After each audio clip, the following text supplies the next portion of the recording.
and welcome to the Wow Embossing channel.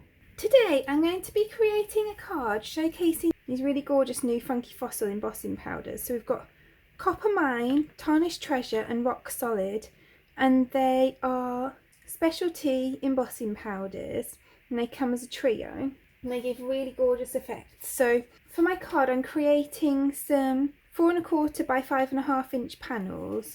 So I've got one that I've done from Rock Solid here, and you can see silver with white and black flecks in it. This one is the Tarnished Treasure, so you can kind of see there's blues in there, there's golds in there. It's really pretty. And then we'll do the Copper Mine together. So I've got my panel of cardstock and I'm going to cover that with embossing ink. And then I'm going to cover it with the Copper Mine embossing powder. And you'll see in here there's some fine bits and some really big black bits. So we're going to cover that, but you'll see that a lot of the black bits come off because they're heavier and they're bigger, so they kind of slide off the top, but we're going to rectify that in a second. So let's just get it covered first. And you have to work with these specialty embossing powders a little bit differently to the normal ones. They're not really ones that you would use for sentiments or anything like that, for example. But what I like to do then is I like to get some of the bigger bits and kind of sprinkle them on the top so that we get kind of a nice pattern with all of the different types of embossing powders that are in there in it. So you can see now we've got a much bigger mix. So I'm going to put away all these spare bits. And then the other thing that's important with this is because you've got all these kind of much looser bits on top, we're going to heat emboss it from the bottom so they don't all fly away.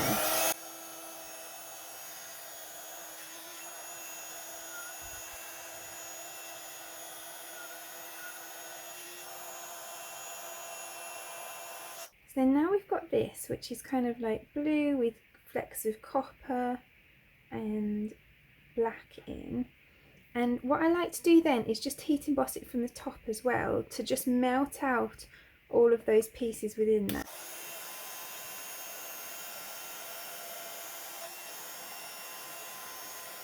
So then there's that now. So the first heat that we put underneath is to kind of melt the base layer and trap all those extra pieces in. Then when we heat it from the top, we're melting all those pieces, but they're already kind of stuck in that base powder. You can see that's really pretty. So now I want to die cut these, but to make it easier I want to put some double-sided adhesive sheet on the back.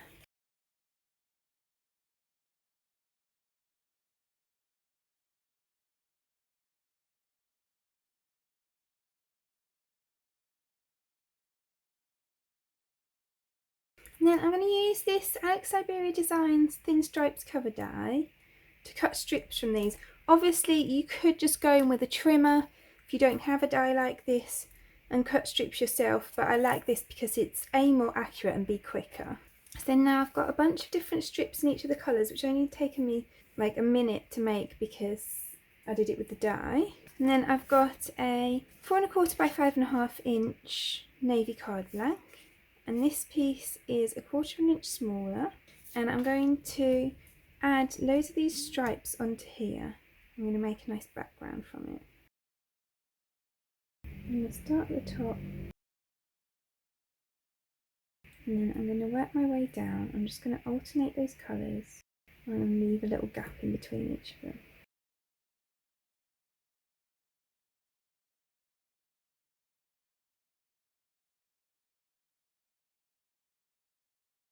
So then I'm just going to cut off the excess. So then I've got this really cool background panel and so many different kind of colours and effects in there. It makes a really interesting background. And then obviously I've got all the spare strips as well. So I've got enough in there to make another 2, probably another 3 because we've left gaps between them, backgrounds. So then for the focal point of my card, I'm going to stamp this large floral stamp, which is part of this Eclectic Bouquet set from Altenew. If you follow me on my channel, you'll have seen me use this stamp loads because it's one of my favourites. I'm just going to ink that up with some black ink.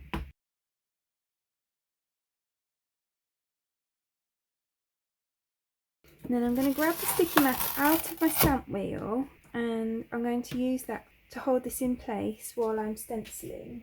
And once I've positioned it, I can just add it to the edges of this mat as well, and that holds the stencil in place as well. And I'm going to go with kind of like shades of blue for my flowers. So I'm going to use my water hyacinth, which is a really pale blue, for this flower. And then here's a detail bit for this flower. So let's pop this down. So then I'm going to go in with the Alpine Aster for the detail on this one. And then also I'm going to use that for the base layer for this flower here. And replace the detail layer on this one. I'm going to use Crystal Violet. So we're kind of like going up a shade each time, so that all the flowers are going to be blue, but they're going to be different shades of blue. And then for the final flower, we'll have the Crystal Violet as the base layer. And then we'll use Indigo Skies for the detail layer. And then for our leaves, we're going to do a similar type thing. We're going to use Silver Sage, Jade and Eucalyptus. So I'm going to use the Eucalyptus for these first leaves. So I've kind of done this the wrong way round really. Really you should start from the lightest shade and work up to the darkest. So I'll use the Jade for these ones. And then I'll go in with the Silver Sage. Then we've got this gorgeous floral that coordinates really well with this. So I'm going to die cut that out, and I just need a sentiment. So I'm going to use this Happy Birthday sentiment. You can see how much I use this. It's from this birthday greeting set from Altenew. So then I'm grabbing a scrap of navy cardstock, and then I've got my polished silver superfine embossing powder from Wow.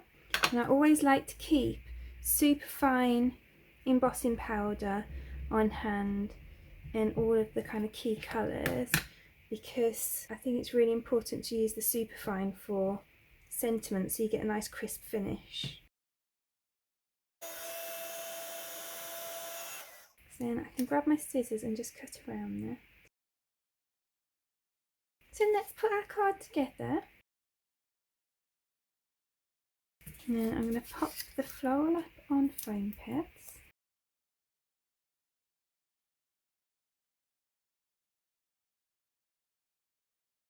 And then I'm also going to add some foam strips to the back of my sentiment. So I'm going to leave the happy end free.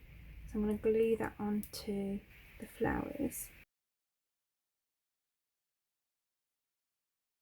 And one thing I meant to do before I put this on, so if you're going to do this, please do it before, it's much easier, is to just go over with a silver gel pen and just put in some of this detail onto the flower. It just adds a nice shine and it ties it back to the background as well. That just adds that extra little layer of detail and shine on. So there's our finished card. I really hope that you enjoyed creating it with me today. You can see all those gorgeous textures and colours in the background. Those embossing powders are really beautiful. If you enjoyed today's video, I'd really appreciate you clicking like below, and you can also press subscribe if you'd like to see future videos. If you press the bell button and select all, then YouTube will also notify you when there's a new video available on the channel. All of the products that I've used for today's card are listed in the description below, and there's also a link there to the blog where you can find a picture supply list if that helps you find what you're looking for. Thank you so much for joining me today. I hope to see you again soon.